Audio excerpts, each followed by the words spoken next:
Destacando por su alta tasa de empleo, los trabajadores cualificados son conocidos como la principal fuerza impulsora del avance tecnológico, el crecimiento económico y el progreso social de China.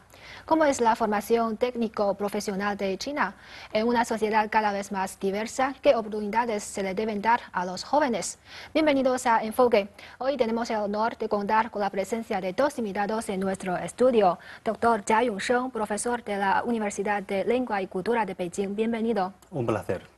Y también nos acompaña el señor Edgar Cueva, reportero de CGTN. Bienvenido. Muchas gracias, un placer estar aquí. Bueno, sabemos que en los años recientes los graduados de formación profesional mantienen una alta tasa de empleo que es por encima del 95% y este dato nos ha llamado la atención. Entonces, profe, ¿ya usted cree que esto demuestra que los graduados son cada vez más cualificados? ¿Y cómo ve este fenómeno? Pues es un número impresionante, la tasa de empleo de los alumnos graduados especificados, ¿no? Realmente eso supone el mercado siempre se encaja mucho con la formación de los graduados, ¿no? En especialidades. Sobre todo estos años han crecido mucho las nuevas economías como la informática, la ciencia marina, inteligencia artificial, etcétera. Y entonces esa necesidad requiere muchos alumnos graduados cualificados, o sea, en algunas especialidades. Y es lógico que las universidades tradicionales, dicho, ¿no?, que ya no pueden satisfacer esta necesidad. Y por otra parte, hay otra necesidad política o cultural, mejor dicho, porque últimamente la cultura china ha conseguido mucha atención de todo el mundo y el gobierno también invierte mucho en promoción de la cultura china. Sí. Sobre todo, por ejemplo, yo veo muchos cursos de formación de expertos en arte de té, en arte floral, en medicina tradicional china, etcétera. Y otro punto importante es queda mucho espacio para la formación profesional en China. Según un informe de un centro de ciencias laborales de China, de 2010 a 2020 habrá en total 100 millones de puestos de trabajo para los alumnos graduados cualificados. Es un gran mercado, una gran oportunidad. Y el gobierno también promueve mucho, ¿no?, en ese sentido, la formación profesional en China en estos últimos años. Y Edgar, usted ya lleva un tiempo viviendo en China. ¿Y cómo ve esta formación técnico-profesional de China? Yo en mis años en China he podido hablar con gente de muchos países sobre cómo veían ellos este tipo de formación profesional. Y la verdad que casi todo el mundo tenía esta idea tradicional de que se veía como un tipo de educación menor, de alguna forma, que no gozaba del prestigio que tenía la educación universitaria. Y claro, vemos totalmente que nada más lejos de la realidad, ¿no? Esto está cambiando y estas elevadas tasas de empleo pues así lo demuestran. En la línea de lo que comentaba el profesor, cómo veo yo China, la formación profesional en China, yo veo que China tiene unas características propias muy particulares. En primer lugar, es un país muy grande, es un país que tiene un volumen de población enorme, el más grande del mundo, un país donde existe una competitividad muy grande en cuanto al acceso a la universidad y el examen de acceso a la universidad, el Gaokao, que es temido por todos los estudiantes porque es muy difícil y claro, eso genera una competitividad muy fuerte. Y luego hay diferencias también entre el mundo rural, los entornos urbanos de las grandes ciudades. Es decir, hay muchos retos que el gobierno chino tiene enfrente y que tiene que ofrecer soluciones. Entonces el gobierno chino, como bien decía el profesor, plantea una serie de reformas económicas, sociales, políticas para generar innovación tecnológica. ¿Y de dónde va a sacar la fuerza para esa innovación tecnológica? Pues precisamente de los graduados en la formación profesional. Por otro lado, tenemos a la sociedad, que hay gente que a lo mejor no ha podido o no ha querido acceder a la universidad, pero esa gente también tiene la necesidad de acceder a una educación, a un empleo, una educación que tiene que ser accesible, asequible, y hay gente que a lo mejor no se puede desempeñar muy bien en estudios universitarios, pero tiene grandes habilidades, Sí. grandes talentos, Sí. y tiene que tener el lugar para potenciar esos talentos. Claro. Y la formación profesional pues también le ofrece esa salida. Es decir, que parece que el modelo funciona, ¿no? Está bien diseñado, la teoría funciona, y esperemos pues, que en los próximos años dé tan buenos resultados como los que nos dan esos datos, ¿no? El día 19 de octubre se llevó a cabo la edición número 44 de la Competición Mundial de Habilidades de WorldSkills que se celebró en Abu Dhabi. Este año, con 52 concursantes, la delegación china participó en 47 pruebas de 6 categorías, incluyendo transporte y logística, manufactura y tecnología de ingeniería, información y tecnología de comunicación, arte de creatividad y tecnología de moda, entre otras. La delegación china ha obtenido 15 medallas de oro, 7 de plata, 8 de bronce y 12 premios de excelencia, y encabeza la lista de medallero. La competición mundial de habilidades de WorldSkills se celebró por primera vez en Madrid en 1950. Es considerada como las Olimpiadas de las Habilidades y su función es la de promover los conocimientos y experiencias de profesionales y obreros jóvenes y aumentar la conciencia y la participación de otros obreros jóvenes en estas profesiones especializadas. La edición número 45 de esta competición se celebrará en Kazán, Rusia. Además, el 13 de octubre, la Asamblea General de WorldSkills también anunció en Abu Dhabi que la edición número 46 del concurso se celebrará en 2021 en Shanghái, China. Bueno, en esta competición mundial de habilidades, el equipo chino ocupó el puesto número 1 del medallero y muchos de estos concursantes son graduados de algún programa de formación profesional. Y comparando con la idea tradicional que los éxitos solo se consiguen a través de una educación universitaria, ¿cómo ven los logros de estas personas, profe Jia? Pues simplemente ha existido y todavía existe este prejuicio hacia la educación, la formación profesional en China, ¿no? Como dice, la universidad es como la única forma, única salida para los jóvenes talentosos en China. Eso no es una idea original, porque se basa en la antigua idea en China, en las sociedades feudales, que siempre decía que el examen imperial era la única salida para los alumnos en aquel entonces, ¿no? Había un dicho muy popular que decía, en el libro hay mansiones lujosas y también hay chicas muy guapas. Pues en China simplemente la situación está cambiando, ¿no? Según mi experiencia, muchos padres ya empiezan a enviar a sus hijos a institutos de formación profesional, a conseguir una especialidad, porque es de gran utilidad. Muchas empresas, como he mencionado anteriormente, de informática, de nuevos materiales, de nueva energía, etcétera, requieren personas cualificadas, ¿no?, en alguna especialidad. Y ahora las universidades, los universitarios, no son capaces no están cualificados simplemente en esta especialidad, ¿no?, que no puede cumplir las necesidades de estas empresas nuevas, ¿no? Y por eso yo creo que la formación profesional va a tener un gran futuro en China, dado la gran necesidad del mercado. Precisamente esta competición de la que hablabas, competición mundial de habilidades, esta competición mundial de habilidades, como dato curioso, empezó a celebrarse en España en el 1950. Y claro, ¿por qué es importante este dato? Pues para mí refleja un poco el porqué de este tipo de competición. Surge en un periodo de posguerra en España y en Europa, donde hay una necesidad imperante de reclutar profesionales cualificados que contribuyan a la reconstrucción del país, a la industrialización, a la generación de nuevas tecnologías. Y lo mismo ocurre en Alemania, evidentemente, que quizás es el mayor ejemplo de industrialización en este sentido y de inversión en la formación profesional. Y también lo mismo en Estados Unidos, cuando proveía servicios para Europa, pues estamos en un caso parecido, ¿no? Cuando hay una necesidad de avanzar hacia adelante, de innovar, de construir, de reconstruir, se necesita este tipo de trabajadores cualificados.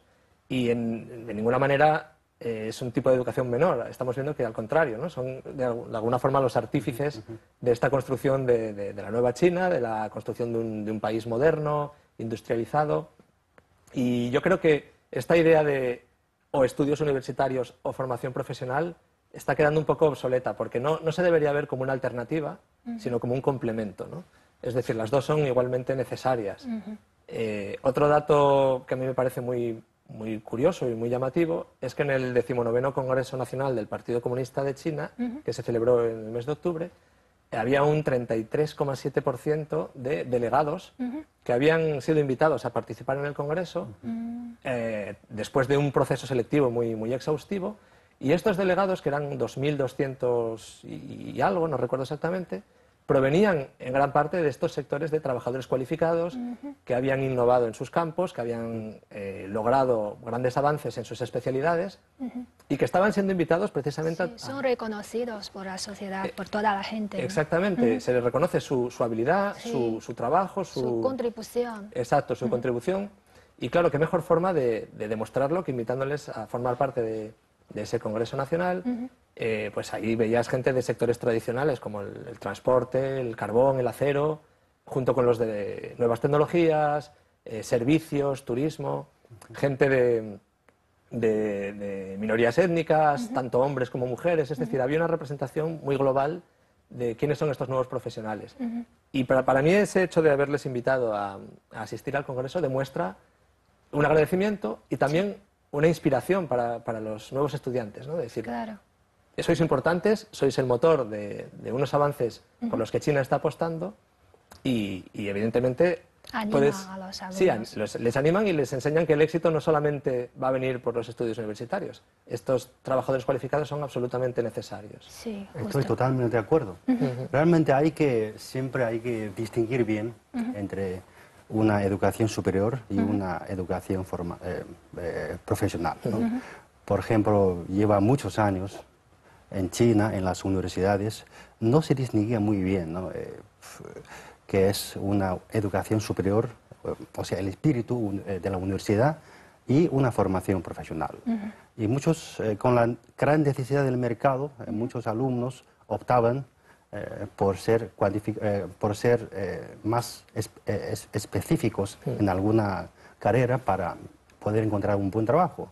Y otros insistían mucho en el espíritu de la universidad, que es un ideal para muchos de los universitarios. Entonces, ha habido una confusión en la universidad, ¿no? De enfoque, de objetivo de la universidad, de los universitarios. Pues ya llevo años, pero ahora supongo, con el desarrollo de formación profesional en China, bueno, esta parte se va a quedar muy clara.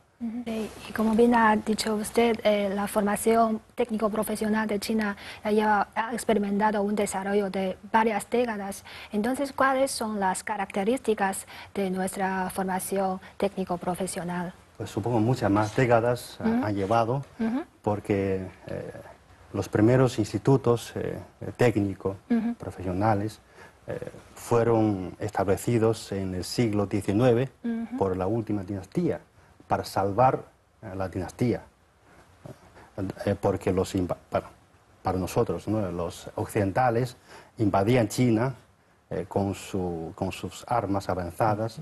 Entonces se estableció un instituto de barcos en Fujian, y también se estableció el primer instituto de traductores capital en Pekín, ¿no?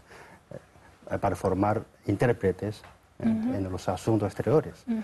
Y en estos años, pues como es la formación profesional es importada del occidental, pues siempre lleva algo de retraso comparado con la formación técnico-profesional occidental. Pero está mejorándose, ¿no? Los chinos, pues dado la gran necesidad del mercado, los que dirigen la educación profesional también aprende, ¿no? De los más avanzados modelos occidentales. Y también el gobierno invierte cada año con una tasa muy alta, más de 25% en la educación profesional en China, ¿no? Aún es escasa, pero está creciendo muy rápidamente.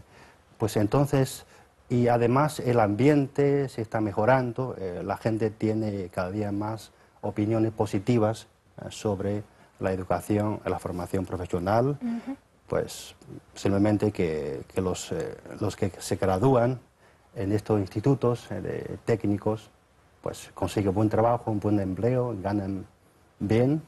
Pues esto todos son signos positivos para esta área, ¿no? Sí, y supongo que los profesionales cualificados son apreciados en todo el mundo. Entonces, Edgar, ¿cómo es la situación en España? ¿Qué característica tiene la formación profesional de España?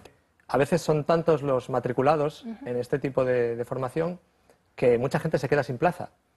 Entonces esto, aunque es verdad que luego hay datos de la OCDE que dice que España todavía, por ejemplo, entre los estudiantes de entre 14 y 19 años, solamente un 12% elige estudiar la formación profesional frente a datos, por ejemplo, de países del este de Europa, donde puede llegar al 40%. O sea, todavía es bajo, pero aún así hay mucha gente que se queda fuera.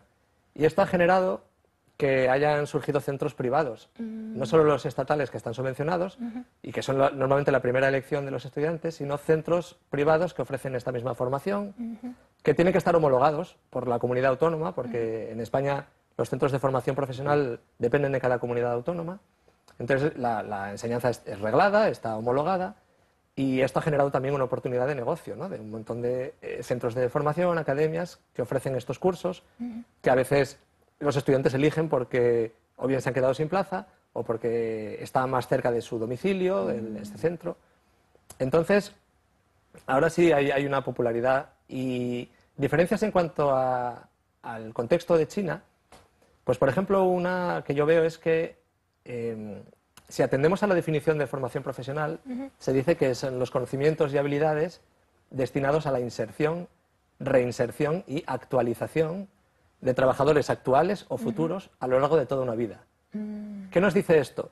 Pues que no solamente estamos centrándonos en la gente joven, estamos hablando también de un aprendizaje a lo largo de toda la vida, de gente que a lo mejor en la edad adulta o después incluso de haber estudiado en la universidad, decide actualizarse, reciclarse y hacer uno de estos ciclos de formación profesional porque piensa que a lo mejor tiene mayor relevancia con las necesidades del mercado, de la economía, en ese momento. Yo conozco casos cercanos a mí, amigos, que han estudiado en la universidad y en un momento dado deciden dar un giro a su carrera profesional y se matriculan en un centro de formación profesional. Pues como yo decía antes, como complemento, no como alternativa, sino complemento para acceder a otro tipo de mercado, a otro tipo de puestos de trabajo. El ciclo formativo de grado superior, España tiene ciclos formativos de grado medio, ciclos formativos de grado superior. Creo que en China hay también una escuela terciaria Exacto. que es más específica. El ciclo de grado superior en España da acceso a la universidad. Entonces, claro, también esto nos demuestra que no se acaba ahí, no se acaba con la formación profesional la formación. Muchos estudiantes, igual que unos pasan de la universidad a la formación profesional, otros acceden a la universidad a través de sus estudios de formación profesional. Es decir, hay una movilidad en planes educativos. Pasa lo mismo. Esto es igual, ¿verdad? Sí, igual, sí. Yo creo que esto es una cosa muy buena porque viene a demostrar que es un aprendizaje para toda la vida, que tenemos que estar pendientes de cómo evoluciona el mercado, de cómo evolucionan las necesidades del país y actualizarnos todo el tiempo. Y luego España hay que entenderlo también en todo el contexto de la Unión Europea. La movilidad que tenemos entre países de la Unión Europea también es muy buena y ayuda mucho y se dan circunstancias muy extrañas. Por ejemplo, estamos hablando de que en España hay un paro, una alta tasa de paro, de desempleo, en menores de 25 años. Y a la vez hay empresas en España que no logran encontrar personal cualificado que desempeñe las labores que ellos necesitan. Entonces, ¿qué pasa? Que se los van a traer de otros países y a la vez España está exportando trabajadores cualificados en la industria de técnico-sanitaria, el turismo, la ingeniería. Es decir, hay que estar abierto a la movilidad, porque a lo mejor lo que yo he estudiado lo están solicitando, lo están demandando en otro país, y a la vez intentar también paliar ese desequilibrio, ¿no? O sea, que las empresas tienen que estar en comunicación y coordinación constante con los planes educativos para que se forme a los profesionales que se están necesitando en ese momento. Y yo creo que estos temas de la movilidad, en el plano educativo, en el plano geográfico, son muy importantes tanto para España como para China. Y supongo que estos profesionales cualificados son muy bien pagados. Y en algunas zonas de China, por ejemplo, estos trabajadores de categoría profesional media, a los que llamamos trabajadores de cuello azul, ganan más de los cuello blanco, a los que provienen de una categoría más alta. Entonces, profe Zhao, ¿usted cómo ven las características de estos trabajadores del cuello azul? ¿Y Pues, para qué requisitos se deben preparar? Pues este fenómeno surge del momento. Yo conozco un ejemplo en España, en los años 90, cuando la burbuja inmobiliaria, ¿no? Pues los obreros ganaban mucho más que un profesor catedrático.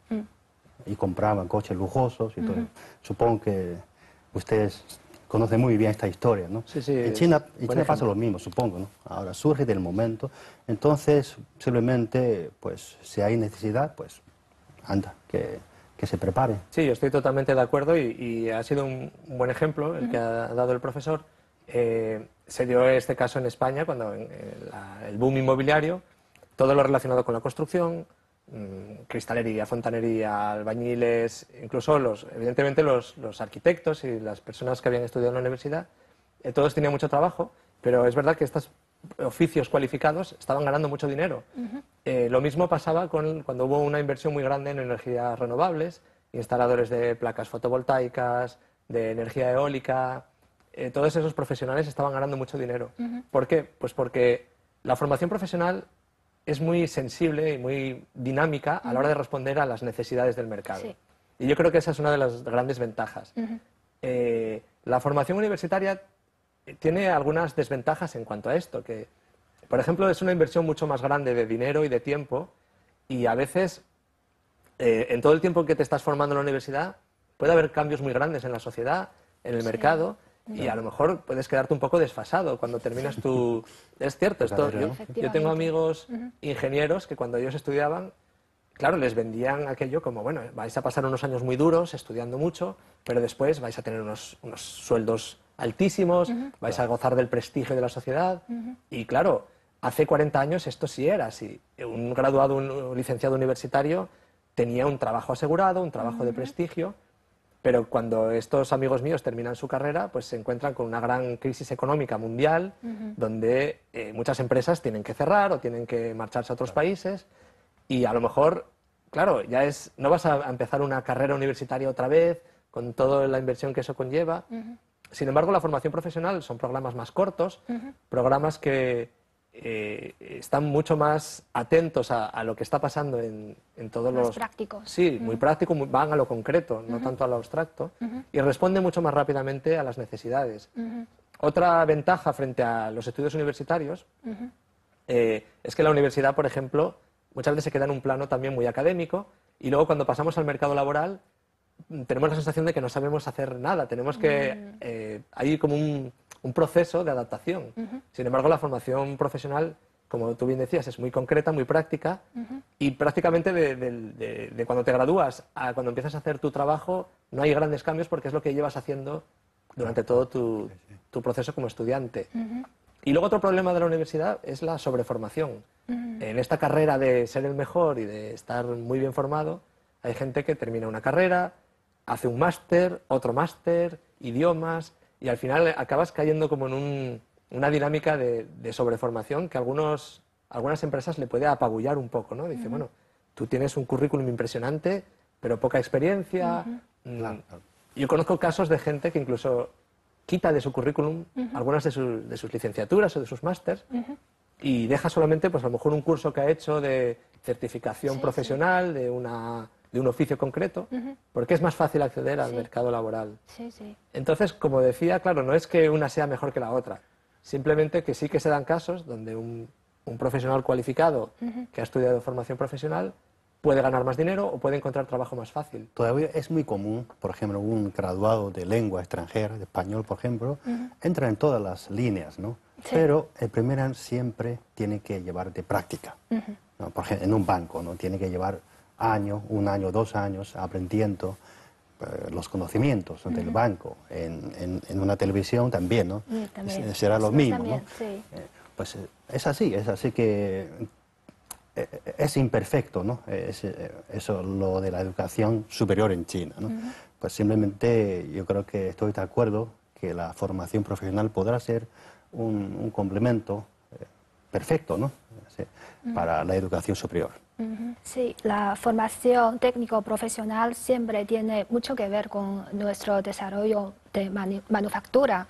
Hoy en día por todo el mundo podemos ver la etiqueta hecho en China. ¿Y ustedes creen que esta evolución de la formación profesional puede ayudarnos a mejorar la calidad de la fabricación de nuestros productos? Supuesto que sí, no solo cuestión de mejorar, ya han demostrado con los productos Made in China, por ejemplo, los móviles de Huawei, otra marca, ya tiene éxito en el extranjero. Sí, en España tradicionalmente sí se tenía esta idea de que los productos de China eran principalmente productos baratos, de primera línea de producción, y es verdad que a veces se cuestionaba un poco la calidad. Bueno, sí son productos baratos, pero a lo mejor la calidad no es la mejor del mundo. Esos son de consumo rápido. Sí, sí, exacto. Y servían a su función en ese momento. Pero claro, aquí vemos que hay un deseo de cambiar este concepto y ya se está viendo, ¿no? Como bien decía el profesor, hay marcas que en España ya están, sobre todo de telefonía móvil, de tecnología, incluso de automoción, empiezan a salir al mercado muchas marcas que ya están en otro plano de calidad. Y sí, evidentemente se ven muchos mensajes de parte de delegados del gobierno en esta misma línea, ¿no? De vamos a cambiar este concepto de lo hecho en China, que antes se veía como algo pues, que no era de la calidad más alta, vamos a pasar de ser la fábrica del mundo, por decirlo de alguna manera, a ser un ejemplo de innovación tecnológica. El primer ministro chino, Li Keqiang, visitaba la Universidad de Técnica y Educación de Tianjin y daba un mensaje a los estudiantes, ¿no? Les alentaba precisamente a esto mismo, a decir, vosotros tenéis que formaros para ser los artífices de los logros tecnológicos, de la construcción de la nueva China y generar productos de calidad, productos que sean demandados en todo el mundo, ya en otro plano distinto al que venían siendo tradicionalmente. Sí, intentamos transformarnos de hecho en China a diseñado en China, creado en China. Exactamente. Y de la misma manera también lanzaba un mensaje en un informe de trabajo del 2017, el primer ministro diciendo a las empresas que las animaba también a invertir en mayor variedad de productos y de mayor calidad. Es decir, el mismo gobierno está lanzando mensajes en esta línea y ya se están viendo en el mercado, ya se está viendo que la idea de los productos chinos está cambiando y desde luego los graduados en formación profesional, el personal cualificado, son los que están empujando y promoviendo esa mejora de la calidad. Yo hace poco pude asistir a una exposición que se celebraba en Beijing sobre los logros de los últimos 5 años en China y claro, aquello era un despliegue de un montón de ejemplos, desde satélites de telecomunicaciones, trenes de alta velocidad, maquinaria agrícola, servicios para la tercera edad. O sea, era increíble, ¿no? Ver todos esos logros que venían pues, precisamente de esto, de una inversión en educación, en producción de alta calidad y ahí está, no hay más que verlo en el mercado, cómo esto está cambiando. La necesidad está aumentando, pues entonces es el momento que cambien también formación técnico-profesional en China. En realidad, el desarrollo social de un país requiere la contribución de todas las personas y una sociedad madura debe dar oportunidades a toda clase de personas. Sí, ahora se me ocurría el caso, por ejemplo, de occidentales que vinieron a China a formarse en técnicas como la acupuntura, por ejemplo, y luego a la vuelta a sus países pues han también abierto sus clínicas o trabajado en eso y han logrado también un gran éxito profesional. Y yo, bueno, solamente como conclusión creo que me gustaría decir que como yo veo el éxito de este tipo de programas,